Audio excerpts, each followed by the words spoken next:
जहां तक सवाल सोमनाथ मंदिर का है, उसमें कांग्रेस मदद करे या बीजेपी करे या ना करें ये लोग या कोई ना करे, तो उसका अस्तित्व तो नहीं कमजोर होने जा रहा है। अभी मैं बीजेपी के प्रवक्ता को सुन रहा था, उन्होंने राजा महाराजाओं के सबके काम गिना दिए, नेहरू जी से पहले के, लेकिन 11 साल के मोदी चाचा के नाम नहीं गिनाए, काम नहीं गिनाए। मैं भी इनको एक दिन सुन रहा था एक चैनल पर, इन्होंने कहा भाई गाय माता ये हैं, इनको नहीं खाया जा सकता, ये दूसरी गाय मौसी हैं, इनको खाया जा सकता है। तो ये तो विद्वान लोग हैं।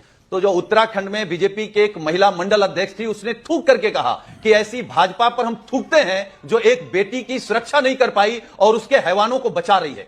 हम तो सोच रहे थे आप देश में बेटी को लेकर के आएंगे, लेकिन आप मंदिर को लेकर आए। मैं अगर आप मुझसे पूछेंगे, मेरी आस्था है मंदिर पे, भगवान पे आस्था है, लेकिन अगर आप मुझे चुनने को कहें कि मंदिर बनना जरूरी है या स्कूल कॉलेज यूनिवर्सिटी, तो मैं कहूंगा मंदिर छोड़ दीजिए, स्कूल कॉलेज यूनिवर्सिटी बना दीजिए। आप पूछेंगे मंदिर बनना जरूरी है या अस्पताल, तो मैं कहूंगा अस्पताल बनाइए, मंदिर छोड़ दीजिए। जो आपने कहा था सुनील भाई, गाय को भारतीय संस्कृति, हिंदू संस्कृति में बहुत पवित्र माना जाता है और हिंदू समाज में सर्वाधिक आत्मीय संबंध अगर गौ माता के साथ है तो यादव समाज का माना जाता है, जो गोपालक समाज। और आप ही को नहीं पता, मिथुन न गाय है न भैंस है, anybody can go and check.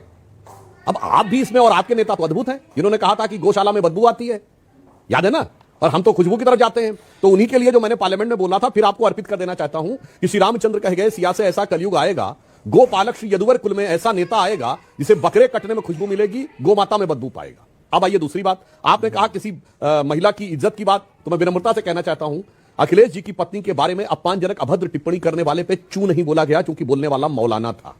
फिर मैं कह रहा हूं मौलाना था। आप सोचिए कि अपने परिवार की महिलाओं के सम्मान के ऊपर न बोलने का साहस तो कभी सरकार आ जाएगी तो बाकी लोगों के साथ क्या होगा इस पे। अब आइए, अब मैं आता हूं, इन्होंने कहा कि मंदिर की जगह अस्पताल बनना चाहिए। सुनील भाई आपने बहुत अच्छा बोला, ये जो बाबरी मस्जिद बना रहे हैं ना मुर्शिदाबाद में, उनसे कहिए अस्पताल बनाओ, मुसलमानों की स्थिति बहुत पीछे है, उनसे कोई स्कूल बनाओ, विद्यालय बनाओ। और मैं बताता हूं, मंदिरों मठों के द्वारा बहुत से स्कूल विद्यालय चलते हैं। श्रृंगेरी मठ ने एक नहीं, अभी वाराणसी में भी नेत्र चिकित्सालय खोला हुआ है, अनेक विश्वविद्यालय चल रहे हैं श्रृंगेरी मठ के द्वारा। कांची मठ ने अभी खोला है, बिहार में भी और यहां पर भी। मगर मैं पूछना चाहता हूं आपसे, अस्पताल भी खोले, रामकृष्ण मठ के अनेक अस्पताल और वो हैं। मैं विनम्रता से पूछना चाहता हूं, 37 लाख एकड़ रखने वाले वक्फ बोर्ड के ऊपर कितने अस्पताल हैं, कितने स्कूल हैं, कितने विश्वविद्यालय हैं?